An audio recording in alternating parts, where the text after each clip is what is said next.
Kelly Kieselbach, naturopath and nutritionist. Welcome. Hi, thanks for having me again. Good to have you back again. What is this? Is this like the third time in the past few months? I don't know. I think it must be the fourth, maybe. Is it? I'm not sure. Well, it's always good to have you here. You always enlighten us on things, body, mind, spirit, everything to do with naturopathic and nutrition for our body. But tonight we're talking about the importance of rest, which is something that we all need to get for our mental health, for our physical health, for just maintaining our daily lives. We must be rested. Absolutely. It's a huge part of maintaining our physical and mental well-being. And I think it's one of those topics that seems really obvious, and yet so many of us just don't give it the attention that it needs. So I think it's really an important thing that we actually take the time to think about, how are we allowing our body and our mind to rest? Are we giving our nervous system time to unwind, to reset? Because we're in a society now where everything's just go, go, go. We're all so busy, and there's so many things that we can fill our time doing, and we have these massive expectations as well as what we should be doing and what we should be fitting into a day. And unfortunately, it can be really detrimental if you just keep going like that. Absolutely. And it's good to rest before we get the signs of exhaustion, isn't it? You know, that's why we're having this conversation, so we can not get those triggers and sort of fall off the wagon and then try to rest, because sometimes it's a bit hard. Yeah, absolutely. So being intentional about incorporating rest, and when we talk about rest, you know, we think about sleep, but we also think of those moments of relaxation, moments of fun, moments that bring us joy, that let our mind be quiet.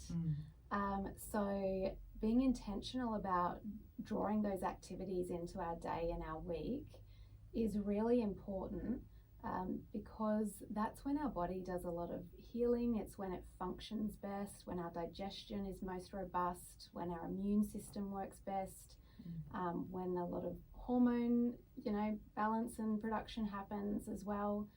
So if we're not doing that, we run the risk of putting our bodies into a state of fight or flight constantly. Really? And not having that downtime and that time where our digestion's at its best, where our immune system's at our best, when our brain is calm and alert.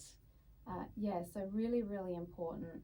Yeah, that's right. Actually, just when you said that, I thought, we do hear people saying that they feel a bit hypo, and I think that is the word, hyperactive, because they're exhausted. They talk faster, they switch from one topic to another. Yeah, absolutely. Can't focus. Something that I hear people say in clinic a bit is that they feel tired but wired. So they've got all these stress hormones running through their body. They are really in that fight or flight state most of the time, that go, go, go state. And their nervous system is just exhausted, but almost doesn't know how to shut off, or doesn't know how to unwind and flick back into that relaxation state. So when we look at the nervous system, and when we talk about stress, we see that there are two different arms of the nervous system. The sympathetic, or that fight or flight stress response, when our heart races, we feel really alert, we get that buzz, we get that extra energy. And then our parasympathetic nervous system, or also known as our rest and digest. So that's when we're in more of a relaxed state, when there's no threats, when we're calm, when we digest our food, when everything's working really well.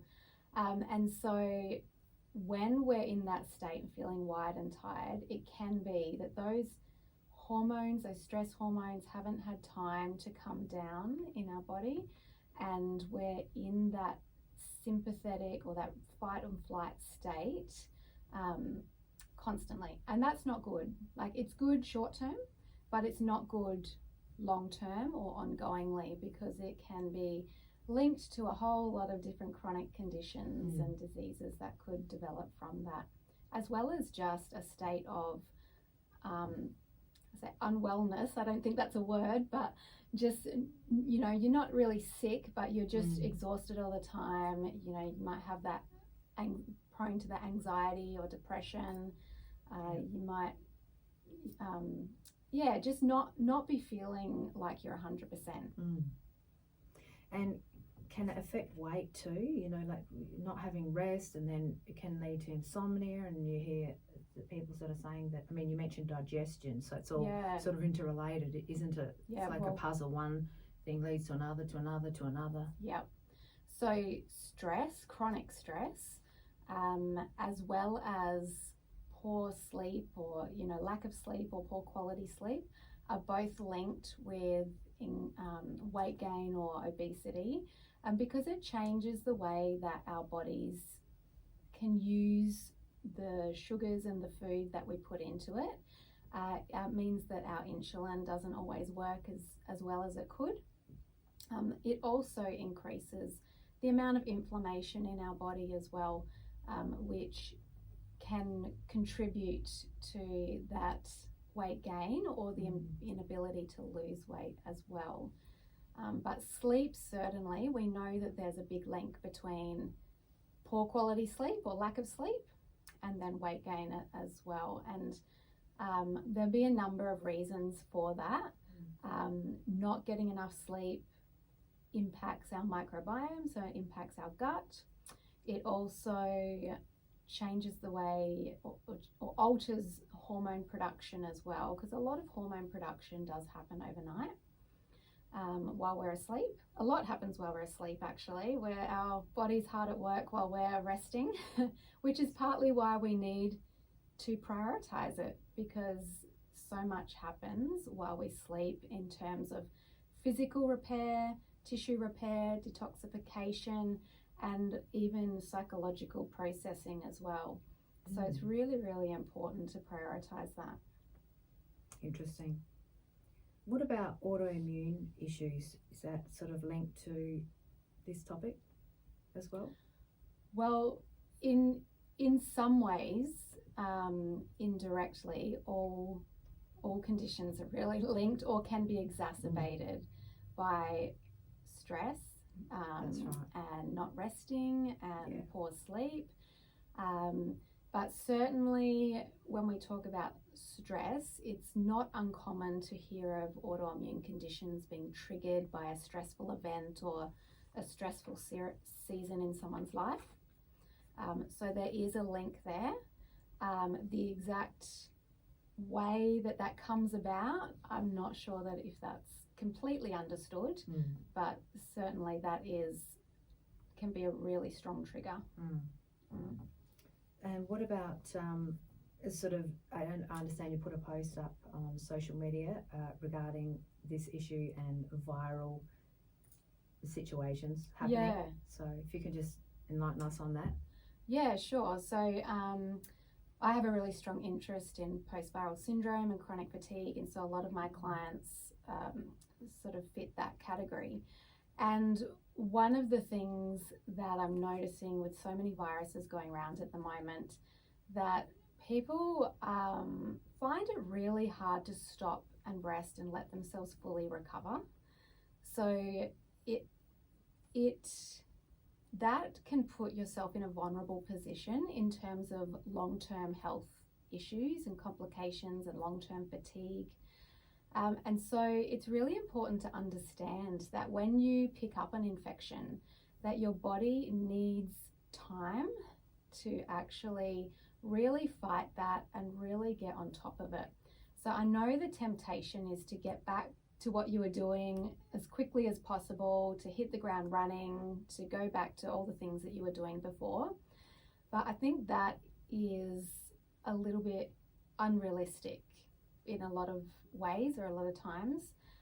People need to understand that rest is a huge part of that recovery, and it might look quite different post-infection to what it did pre-infection.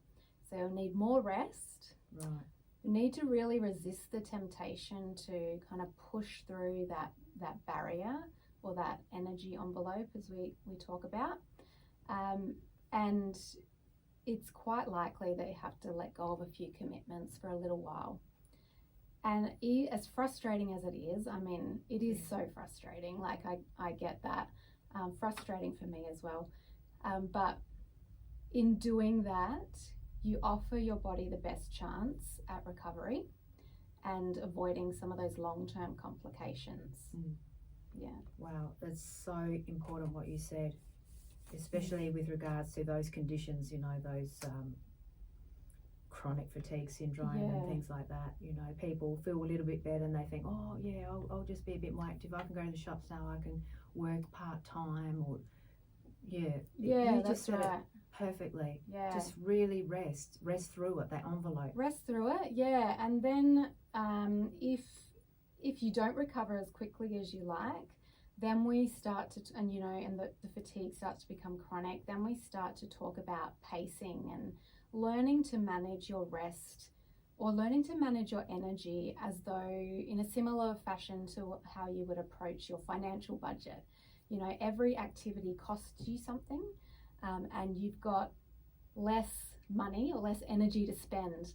So it's kind of thinking about energy in those terms means that you really have to set a slower pace and be aware that things that didn't cost you much energy in the past, like taking a shower or cooking a meal or replying to emails, now cost you a lot more than they used to.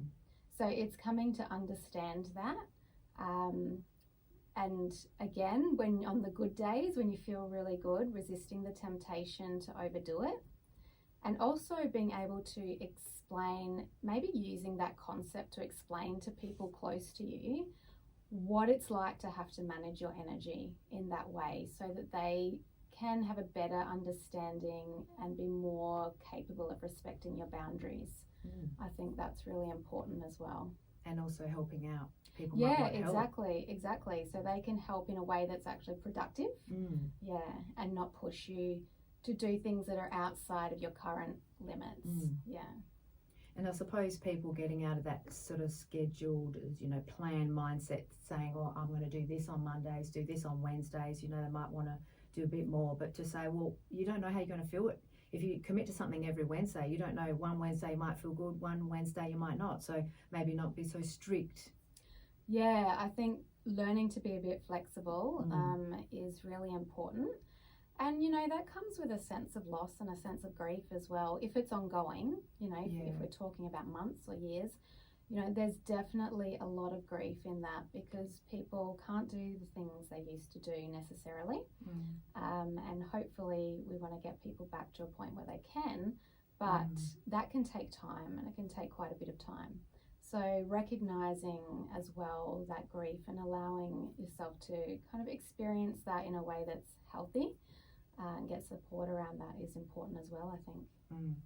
How prevalent is chronic fatigue syndrome, while we're just on that topic? It's becoming more prevalent, unfortunately. I can't remember the exact numbers off the top of my head, so I can't give you a figure on that, today. But it is growing, unfortunately. What causes it? There's a number of different suspected causes, and there are subgroups of people with chronic fatigue as well. So there's definitely some immune system involvement for a lot of people, and it's common for it to come on post a virus. But there's also involvement of the nervous system as well. And there's also involvement with the gut and changes in the microbiome as well. So it's a condition that it affects multiple systems. So it's very complex.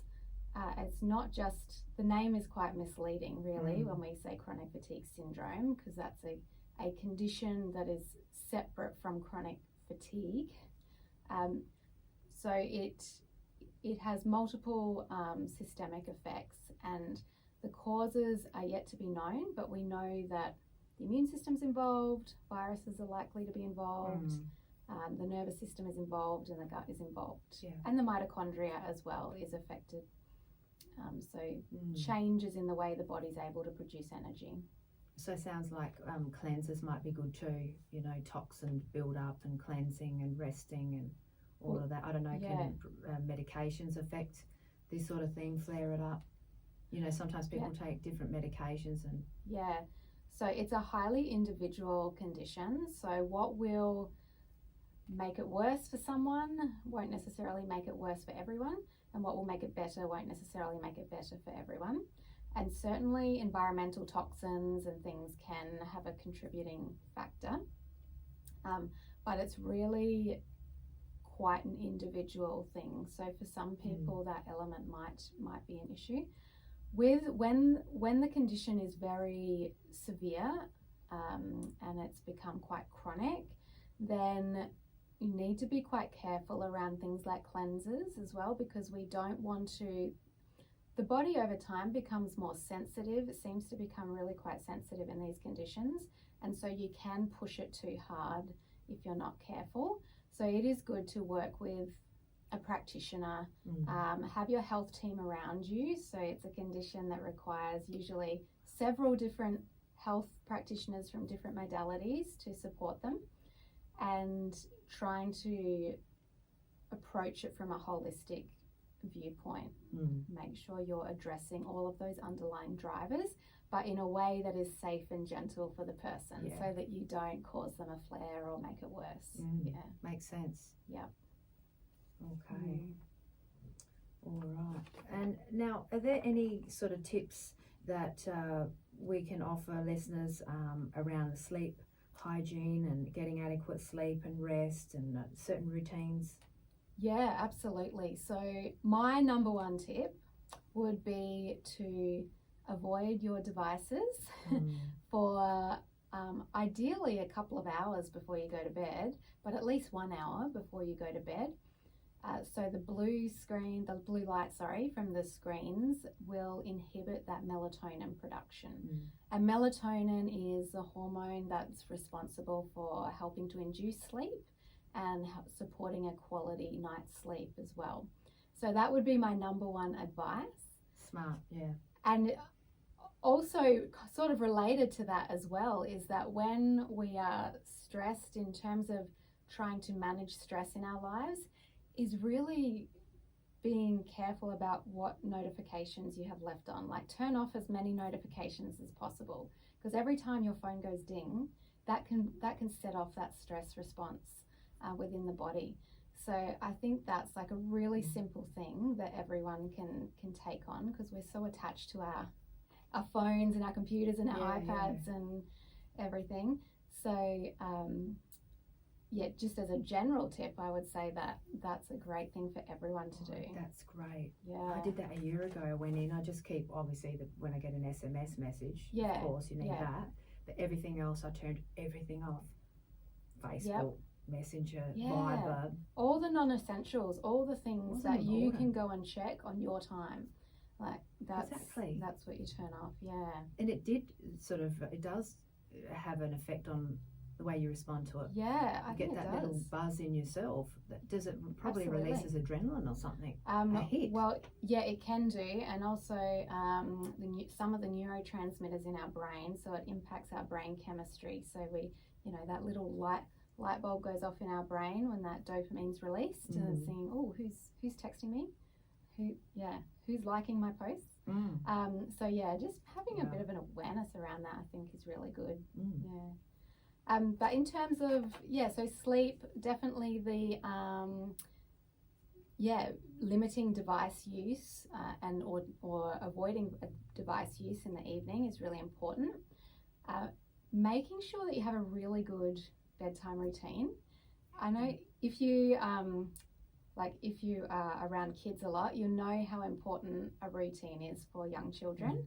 But actually adults really benefit from having a good bedtime routine as well. So trying to have some consistency around the time you go to bed and the time you wake up.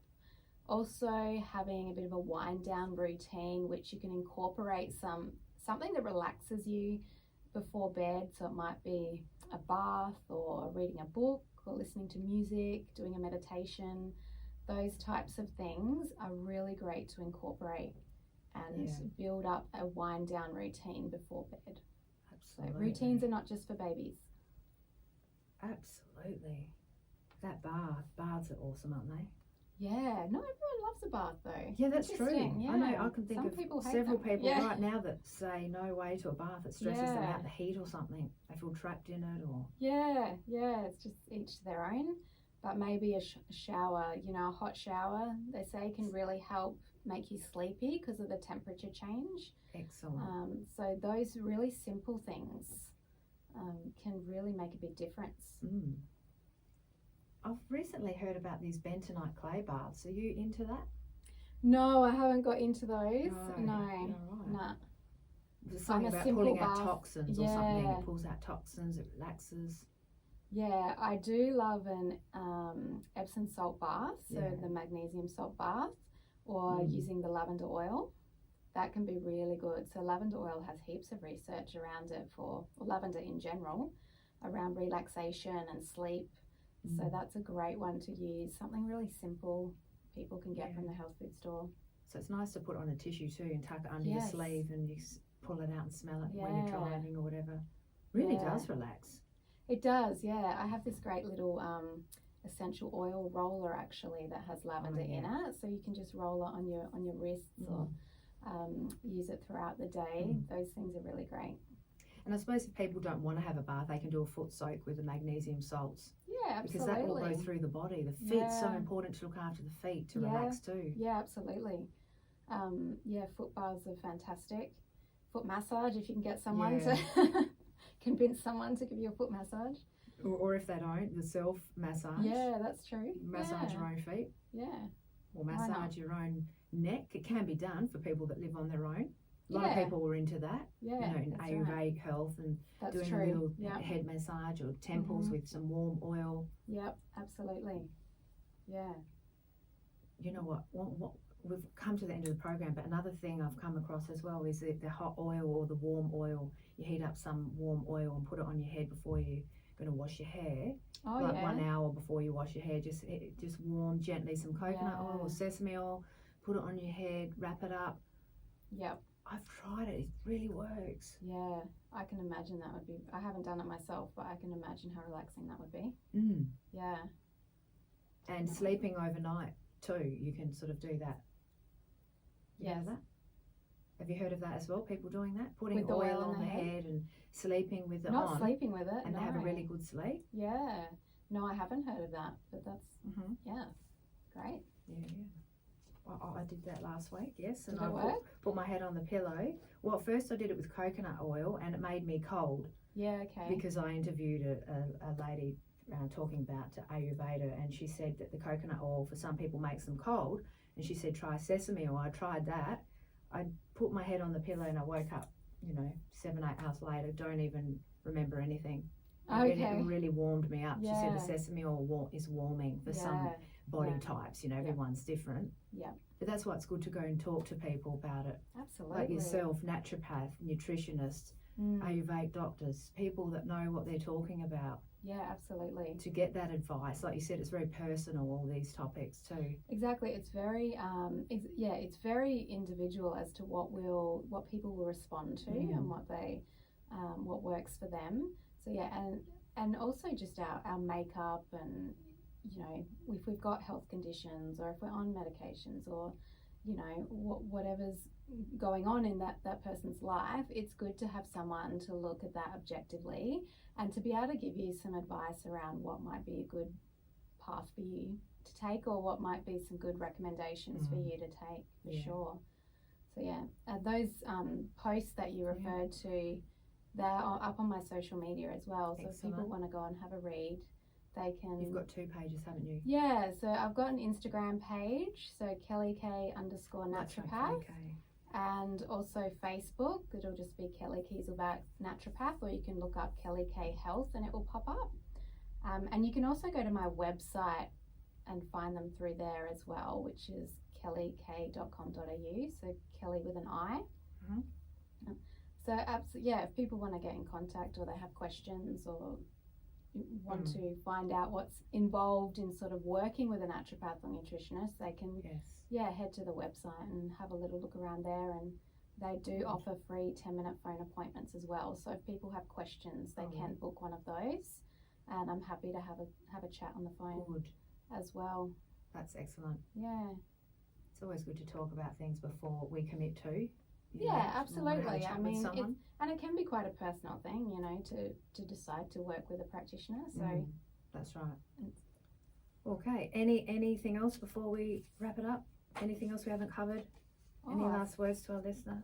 I think we've covered Until a lot of next time. things. Just take care of yourself and Yeah. find some time for rest. I think. Perfect. Absolutely. We Yeah. have to do it. Thank you. Thanks, Kelly. No worries. Thank you for having me. You're welcome.